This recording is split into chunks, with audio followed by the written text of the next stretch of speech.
Hello everyone, welcome to success classes. I am Gaurav Soin. आप सभी के सामने आज एक इम्पॉर्टेंट वीडियो के साथ मैं हाजिर हूँ। And this important video is regarding top 10 PhD interview questions and answers. ये बहुत से सब्सक्राइबर्स की डिमांड थी कि सर एक ऐसा वीडियो लाई जिसमें हमें पता चले कि पीएचडी इंटरव्यू में किस तरीके के क्वेश्चंस पूछे जाते हैं और उनको किस तरीके से आंसर करना है। तो आफ्टर वॉचिंग दिस वीडियो आपको बहुत कुछ सीखने को मिलेगा और साथ ही साथ क्वेश्चंस पता चलेंगे जिससे आप पहले से प्रिपेयर हो सकते हो और उसके आंसर्स भी मैं आपको बताऊंगा जिससे आपको एक हिंट मिल सके कि किस तरीके से आपको उसका आंसर देना है। Before getting into this video, I would like you all to subscribe my YouTube channel Success Classes and hit the bell icon for latest updates. You can also visit our website that is researchphd.in in which you will find daily quizzes on paper 1 and paper 2 commerce and management. And you can also follow us on Facebook and Telegram. The link of website, Facebook page and Telegram is given in the description box. जो भी हमारे YouTube video की links होती हैं, जो भी हमारे quizzes की लिंक होती है, वो सारी की सारी आपको हमारे फेसबुक पेज और टेलीग्राम चैनल में मिल जाएंगी। और साथ ही साथ मैंने डिस्क्रिप्शन बॉक्स में बहुत सी प्लेलिस्ट का लिंक दिया हुआ है, जैसे कि research aptitude, PhD research paper, MPhil, statistics and paper 1। बहुत से इम्पॉर्टेंट वीडियोस कवर्ड हैं इस प्लेलिस्ट के अंदर। रिसर्च एप्टीट्यूड में पूरी आपको रिसर्च एप्टीट्यूड मिल जाएगी जो आप पढ़ते हो net, JRF, set, PhD entrance exam में। और स्टैटिस्टिक्स की प्लेलिस्ट भी मैंने डिस्क्रिप्शन बॉक्स में दी हुई है, जिसमें जो है अप्रॉक्स 15 वीडियोस हैं और उसमें मेजर टॉपिक्स जिसमें अक्सर कन्फ्यूजन क्रिएट होता है, जैसे कि F test, T test, set test, और आप कह सकते हो Poisson distribution, binomial distribution, correlation, regression, इन सब को मैंने कवर किया हुआ बहुत ही ईजी एंड बहुत ही क्रिस्टल क्लियर तरीके से। और आप इसको ज़रूर देख लीजिएगा। प्लेलिस्ट का नाम है स्टैटिस्टिक्स। और पीएचडी रिसर्च पेपर एमफिल में आप ही की जो क्वेरीज रहती हैं उसको वीडियो के फॉर्म में उसका सॉल्यूशन मैं आपको देता हूँ। उस पर अप्रॉक्स 140 वीडियोज़ हैं जो कि काफ़ी हेल्पफुल है आपके लिए। काफ़ी सारी क्वेरीज, लिटरेचर रिव्यू कैसे लिखना है, रिसर्च पेपर कैसे लिखना है, रिसर्च प्रपोजल कैसे लिखना है, पीएचडी के बाद कौन कौन सी जॉब अपॉर्चुनिटीज है, बहुत सारी चीज़ें जो है आपको जो है सीखने को मिलेंगी after watching my playlist PhD research paper and MPhil. इसके अलावा हमारा एक और यूट्यूब चैनल है एड इंडिया, जिसमें हम आपको कॉमर्स एंड मैनेजमेंट से रिलेटेड कॉन्सेप्चुअल क्लैरिटी प्रोवाइड करते हैं और बहुत इंपॉर्टेंट वीडियोज़ आते हैं। अभी आफ्टर दिस वीडियो मैं एक वीडियो अपलोड करूँगा that will be on case study based on international business, है ना। उसके ऊपर एमसीक्यूज़ भी हैं जो कि हम लोग अक्सर बोलते हैं आरसी आती है कॉमर्स मैनेजमेंट में। उसके ऊपर ही मैं एक वीडियो अपलोड करने वाला हूँ जिसमें एक आरसी मैं लेके आऊँगा that will be based on international business और उसके 5 मल्टीपल चॉइस क्वेश्चंस होंगे और मैं आपको बताऊँगा किस तरीके से आपको करेक्ट आंसर उसका देना है। चलिए आ जाते हैं क्वेश्चंस एंड आंसर्स की तरफ कि किस तरीके के क्वेश्चंस और किस तरीके से आपको आंसर देना है जब आप एक पीएचडी इंटरव्यू में अपीयर हुए हो। First is tell us about yourself. ये बहुत ही फ्रीक्वेंटली आस्क्ड क्वेश्चन है। ये आपसे हर एक इंटरव्यूअर पूछेगा जब आप पीएचडी का इंटरव्यू दे रहे होगे। अब इसको किस तरीके से आंसर करना है, आपको इस तरीके से आंसर नहीं करना कि सर मेरा नाम ये है ना, मेरी ये क्वालिफिकेशन है, मेरे फादर का नाम ये है, मेरी मदर का नाम ये है, मेरे इतने सिबलिंग्स हैं, मेरे ब्रदर का नाम ये है, मेरे ब्रदर यहाँ काम करता है। ये सब चीज़ें नहीं बतानी है आपको क्या बताना है, आपको एक रिसर्चर के पॉइंट ऑफ व्यू से बताना है। आप वहाँ पे as a research scholar admission लेने आए हो, तो आपको बताना है कि मैंने अंडर ग्रेजुएट लेवल पे जाना कि मेरे अंदर ये क्वालिटी भी है, बिकॉज धीरे धीरे जो है आप मैच्योरिटी की तरफ जा रहे होते हो। उसके बाद मैंने अपने मास्टर्स लेवल पे अपना मेजर प्रोजेक्ट बनाया और उससे भी मुझे काफ़ी कुछ सीखने को मिला। और हमेशा से ही मेरे अंदर ये इंस्टिंक्ट आती रही कि किस तरीके से जो है रिसर्च की जाती है, किस तरीके से कुछ नया फाइंड आउट किया जाता है। इसीलिए मुझे ऐसा लगा कि मुझे पीएचडी करनी चाहिए because I possess that scientific bent of mind. ठीक है, तो ये आपका फर्स्ट क्वेश्चन हो गया। नेक्स्ट क्वेश्चन है what made you choose to do a PhD, है ना। इस पर्टिकुलर क्वेश्चन में आपको इस तरीके से आंसर नहीं करना है कि मेरे फलाने टीचर ने बोला कि आपको पीएचडी करना चाहिए, या मेरे पापा का सपना था, या मेरी मम्मी का सपना था। इस तरीके से इमोशनल आंसर्स आपको नहीं देने हैं, राइट। आपको एक वैलिड आंसर देना है कि मेरे को एकेडमिक वर्क हमेशा से ही अच्छा लगता था और मुझे ऐसा लगता था कि मैं एक इंडिपेंडेंट रिसर्चर बन सकता हूँ और मैं बहुत पैशनेट रहा हूँ इन माई एरिया ऑफ इंटरेस्ट। इसीलिए मुझे ऐसा लगा कि मैं अगर पीएचडी करूँगा तो मैं इस पर्टिकुलर एरिया ऑफ इंटरेस्ट के ऊपर जो है रिसर्च कर सकता हूँ। इस तरीके से आपको आंसर करना है इसका। Third, what do you plan to do after you complete your PhD? जब आपकी पीएचडी कंप्लीट हो जाती है उसके बाद आपने क्या प्लान किया है, आपको क्या करना है? ठीक है, तो इसमें आपको इस तरीके से आंसर नहीं करना है कि मुझे आगे जाकर के जॉब चाहिए या एक तरीके से ग्रीडी टाइप नहीं आपको इम्प्रेशन देना कि मैं जॉब के लिए कर रहा हूँ या मैं बस मुझे ऐसा लगता है कि असिस्टेंट प्रोफेसर के बाद एसोसिएट प्रोफेसर के बाद प्रोफेसर बनने के लिए पीएचडी मस्ट है इसलिए मैं कर रहा हूँ। तो ये इससे ये इम्प्रेशन जाएगा कि आप एक धक्केशाही काम कर रहे हो, आप फंसे हुए हो, आप सिर्फ जॉब के लिए ये सब कर रहे हो, जस्ट लाइक अ फॉर्मेलिटी। आपको आंसर इस तरीके से करना है कि जो पीएचडी के बाद आपके अंदर एक कुछ ऐसी स्किल्स आ जाती हैं जिससे आगे जा कर के आप और रिसर्च कर सकते हो, आप अपने रिसर्च करियर को और फ्रूटफुल बना सकते हो, है ना। Because as a research scholar आप सुपरवाइजर के गाइडेंस में रहते हो, आप यूनिवर्सिटीज़ के रिसोर्सेज को यूटिलाइज करते हो, बहुत कुछ सीखते हो। जो कमियाँ रहती हैं आपके अंदर जब आप अपने मास्टर्स कंप्लीट करते हो, वो सारी की सारी कमियाँ आपकी जो है फुलफिल हो जाती हैं जब आप पीएचडी कर रहे होते हो, है ना।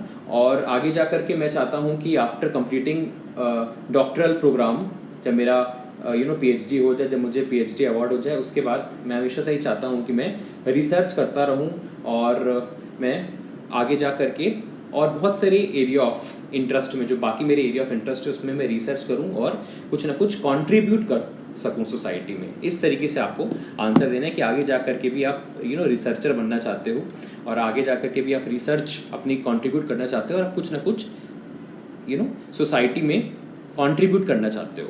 Is it clear? तो इस तरीके से आपका आंसर होना चाहिए, ना कि कुछ एक ग्रीडी किस्म का कि मुझे जॉब की आवश्यकता है, मुझे जॉब की ज़रूरत है इसलिए मैं पीएचडी कर रहा हूँ, राइट। आपको इस तरीके से जो है आंसर नहीं करना जो एक गलत और एक नेगेटिव इंप्रेशन डाले इंटरव्यू के ऊपर आपका।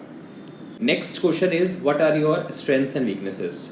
इसमें आपको बहुत ही वाइजली आंसर करना है। स्ट्रेंथ में आप ऐसे बोल सकते हो कि मेरे अंदर एक क्वालिटी है कि मैं बहुत ही क्लियरली एंड बहुत कंसाइसली आइडियाज़ प्रेजेंट कर सकता हूँ, राइट। और मेरे अंदर ये एक बहुत ही अच्छी क्वालिटी है कि अगर मुझे जो भी इंफॉर्मेशन मिलती है अपनी पीएचडी जर्नी में अपने सुपरवाइज़र से, इस यूनिवर्सिटी से, तो मैं उसको बहुत ही सिंसियर तरीके से इम्प्लीमेंट करके एक इफ़ेक्टिव थीसिस लिख सकता हूँ, राइट। बिकॉज अल्टीमेटली तो पीएचडी जो है आपकी, जब आपकी पीएचडी कंप्लीट हो रही होगी तो उस केस में आपको एक थीसिस लिखनी होगी और उस थीसिस के ऊपर आपका वाइवा वोस होगा।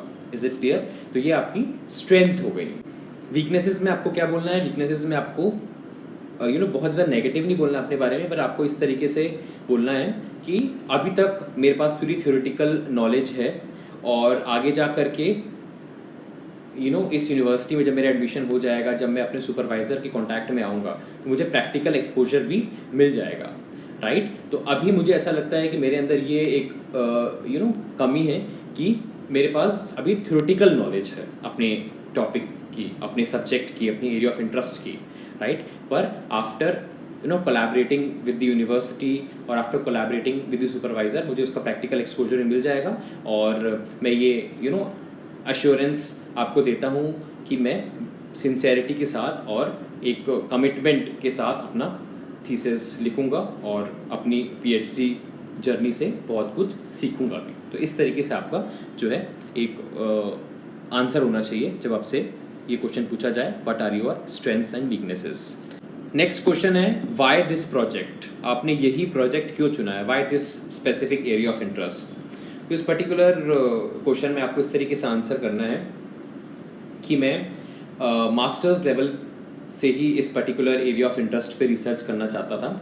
मुझे पर्सनली लगता है कि बहुत से ऐसे अनरिसर्च्ड एरियाज़ हैं इसके ऊपर अभी रिसर्च करनी बाकी है, तो मैं इसको एज एन अपॉर्चुनिटी लूँगा और मैं जो अनएक्सप्लोर्ड या अनरिसर्च्ड एरिया है उस पर मैं रिसर्च करना चाहूँगा और सोसाइटी में कुछ ना कुछ कंट्रीब्यूट करना चाहूँगा in my area of interest. तो इस तरीके से आपका आंसर होना चाहिए, राइट।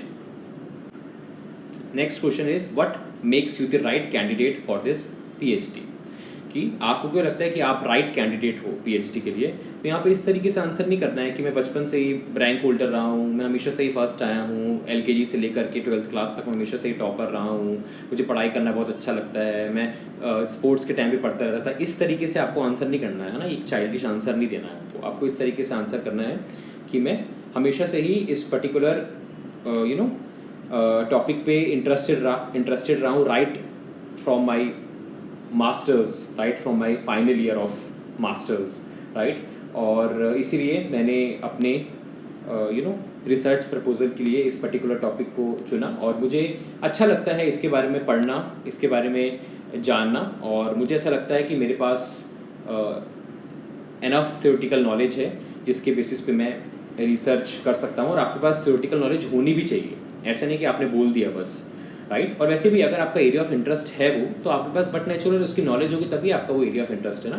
तो इस तरीके से आंसर करना है, और आपको ये भी बोलना है कि मैं बहुत ही एक्साइटेड हूँ इस पर्टिकुलर सब्जेक्ट या इस पर्टिकुलर एरिया ऑफ इंटरेस्ट को एक्सप्लोर करने के लिए और कुछ ना कुछ नया फाइंड आउट करने के लिए भी। इसीलिए जो है मैं एक राइट कैंडिडेट हूँ फॉर दिस पीएचडी। तो इस तरीके से आपका आंसर होना चाहिए। Next, what difficulties do you expect to encounter during this project, क्या क्या आपको डिफिकल्टीज आई, राइट।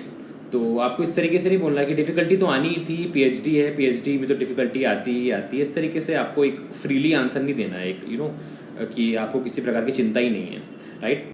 रैदर आपको इस तरीके से आंसर करना है कि मुझे डाटा एनालिसिस में आगे जा कर के इसमें मुझे ऐसा लगता है कि डिफ़िकल्टी आ सकती है, बिकॉज मेरे पास क्वांटिटेटिव एनालिसिस के जो सॉफ्टवेयर्स होते हैं जैसे कि Stata, SPSS and R programming language, इन सब की मेरे पास अभी उतनी ज़्यादा नॉलेज नहीं है। तो मुझे ऐसा लगता है कि इस पर्टिकुलर जगह पे मुझे डिफ़िकल्टी आ सकती है, बट आगे जा कर के जब मेरा पीएचडी की जर्नी जब मेरी स्टार्ट हो जाएगी तो मैं इन क्वांटिटेटिव एनालिसिस सॉफ्टवेयर्स के बारे में भी पूरी ट्रेनिंग लेना चाहूँगा, जिससे मैं अपना रिसर्च अच्छी तरीके से कर सकूँ और कुछ ना कुछ फ्रूटफुल कंट्रीब्यूट कर सकूँ। तो इस तरीके से आपको आंसर कर देना है इसका। नेक्स्ट क्वेश्चन है, what would you like the impact of this project to be, आपको क्या लगता है कि इस पर्टिकुलर प्रोजेक्ट का क्या इम्पैक्ट होगा, राइट। तो इसका आपको इस तरीके से आंसर नहीं करना है कि मुझे इसके बारे में कोई पता नहीं है कि आगे जा कर के इसमें इसका क्या इम्पैक्ट जाता है सोसाइटी का, अभी मैं देखूंगा, अभी मैं इसको पढ़ूंगा, इसके बारे में मैं और रिसर्च करूंगा। तो इससे बहुत ही ऐसा आंसर जाता है कि अभी तक आपने कुछ पढ़ा ही नहीं है फिर इसके बारे में, राइट। ऐसा मतलब इस तरीके से आपको आंसर नहीं देना कि आपको पता ही नहीं है, just give an expected impact. वो तो फ्यूचर तो किसी भी देखा ना कि आगे क्या होने वाला है, बट आप एक्सपेक्टेड इम्पैक्ट, आपका क्या ऑब्जेक्टिव है, ये इनडायरेक्टली आपसे पूछना चाहते हैं। तो आपको इस तरीके से आंसर करना है कि हमेशा से ही मैं पैशनेट रहा हूँ इस पर्टिकुलर सब्जेक्ट के लिए, और मुझे ऐसा लगता है कि अगर मैं अपनी पीएचडी जर्नी में जितना भी सीखता हूँ उसको मैं अच्छी तरीके से अगर इम्प्लीमेंट करता हूँ, एक इफ़ेक्टिव थीसिस लिखता हूँ, तो मैं एक फेवरेबल इम्पैक्ट डाल पाऊँगा सोसाइटी पे, और कुछ ना कुछ मैं नई रिसर्च कर पाऊँगा, राइट, इस पर्टिकुलर एरिया ऑफ इंटरेस्ट में। तो इस तरीके से आपको करना है ना, क्योंकि आपको पता नहीं है, ये क्वेश्चंस बहुत ही सुनने में तो बहुत ही डिफ़िकल्ट लगते हैं, पर इसका आंसर आपके पास एक आर्ट होना चाहिए कि किस तरीके से आपको इसका आंसर करना है, राइट। तो अगर आप ऐसे आंसर्स करोगे तो सामने वाले को समझ में आ जाएगा कि हाँ, this particular candidate has that passion, has that sincerity, excitement, जिसकी मदद से ही आगे जा कर के जरूर कुछ ना कुछ अच्छा करेगा। Next question is, why have you chosen to study a PhD at this university. तो इस पर्टिकुलर क्वेश्चन में आपको ऐसे आंसर नहीं करना है कि मैंने इस यूनिवर्सिटी को इसलिए चुना बिकॉज ये मेरी सिटी के नज़दीक था, या मैं दूर नहीं जा सकता था पीएचडी करने के लिए, मैं बहुत बाउंड था कि मुझे यहीं से पीएचडी करनी पड़ेगी इसलिए मैंने इस यूनिवर्सिटी को चुना। ऐसे बेबस आंसर नहीं करना है आपको। इंस्टेड आपको ये बोलना है कि अगर मैं इस यूनिवर्सिटी के साथ अपनी पीएचडी करता हूँ तो मुझे बहुत कुछ सीखने को मिलेगा, बिकॉज मैंने सो एंड सो प्रोफेसर्स के बारे में जानकारी ली है जो मेरे एरिया ऑफ इंटरेस्ट से रिलेटेड है, और अगर मैं इनके अंदर पीएचडी करता हूँ तो मुझे बहुत कुछ सीखने को मिलेगा। और इस यूनिवर्सिटी से एसोसिएट हो करके भी मुझे बहुत कुछ सीखने को मिलेगा, बिकॉज यहाँ का इंफ्रास्ट्रक्चर बहुत अच्छा है। यहाँ पे प्रॉपर लैब्स हैं जिनकी मदद से आप क्वांटिटेटिव डाटा एनालिसिस कर सकते हो, आप प्लेगरिज्म चेक कर सकते हो। इस तरीके से थोड़ा इंफ्रास्ट्रक्चर जो उनका है उनके बारे में आप अच्छा बोल सकते हो, जिससे एक अच्छा इम्पैक्ट जाए उनके ऊपर आपका।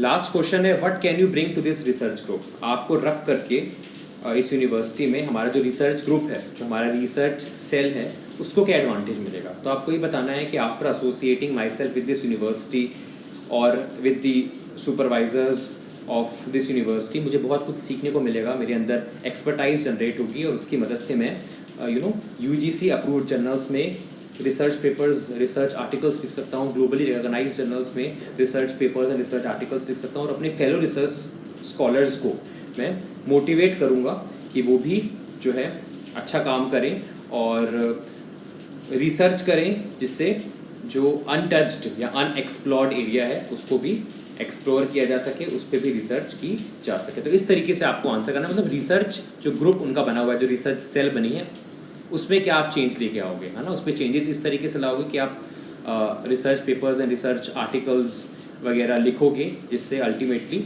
जो है बाकियों को मदद मिलेगी, बाकी रिसर्च स्कॉलर्स को मदद मिलेगी और यूनिवर्सिटी को भी एडवांटेज मिलेगा, क्योंकि उनके रिसर्च स्कॉलर्स ने UGC अप्रूव्ड जर्नल्स में, ग्लोबली रिकॉग्नाइज्ड जर्नल्स में रिसर्च पेपर पब्लिश किया है, तो ऑटोमेटिकली उनको भी काफ़ी फेम मिलेगा और मैं अपने फेलो रिसर्च स्कॉलर्स को मोटिवेट कर सकूँगा, उनको गाइड कर पाऊँगा कि वो भी जो है एक अच्छा रिसर्च पेपर लिख सकते हैं या एक ग्लोबली रिकॉग्नाइज्ड जर्नल्स पे अपना रिसर्च पेपर पब्लिश कर सकते हैं। तो these are the questions and their prospective answers.